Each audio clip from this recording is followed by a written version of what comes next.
సాధారణంగా మనం కోతులు అడవుల్లో ఉంటాయి. ఆ అడవుల నుంచి గ్రామ గ్రామాల్లోకి ఎందుకు వస్తున్నాయి అనే ఒక ప్రశ్న మనం వేసుకుంటే బహుశా అనేక జవాబులు వస్తాయి.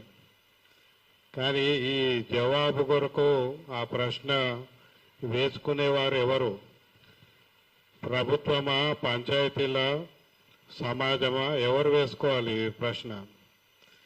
అయితే ఈరోజు ఉన్న పరిస్థితికి ఇది అందరం వేసుకోవాల్సిన పరిస్థితి వచ్చింది. ఎందుకంటే తెలంగాణలో వ్యవసాయం యొక్క దిశను మార్చే పరిస్థితి ఈ కోతులు తీసుకొచ్చినాయి. ఇది గత 15-20 ఏళ్ళుగా సమస్య ఇంకా తీవ్రమవుతుంది తప్పితే తగ్గడం లేదు. అనేక గ్రామాల్లో పంటల సరళి మారిపోయింది.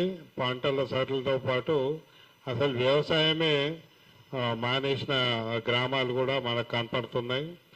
ఇది అంటే కోతుల వల్ల గ్రామాల్లో ఉండలేని పరిస్థితి కూడా కొన్ని చోట్ల మనకు కనపడుతుంది. అది ప్రాణ నష్టము ఒకటైతే మనకు దీర్ఘకాలికంగా ఆర్థిక నష్టము, జీవనోపాధులు కొనసాగించలేని పరిస్థితి, వ్యవసాయం చేయలేని పరిస్థితి, ఆహారం దొరకని పరిస్థితి, ఇవన్నీ ఒక సంపూర్ణ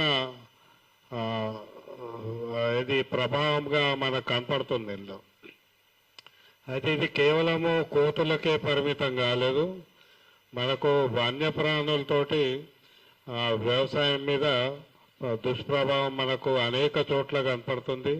తెలంగాణ వ్యాప్తంగానే కాకుండా దేశవ్యాప్తంగా కూడా ఈ వన్యప్రాణులు వ్యవసాయంలోకి, క్షేత్రాల్లోకి, పొలాల్లోకి వచ్చి పంటలను విధ్వంసం చేస్తున్న పరిస్థితి చూస్తున్నాం.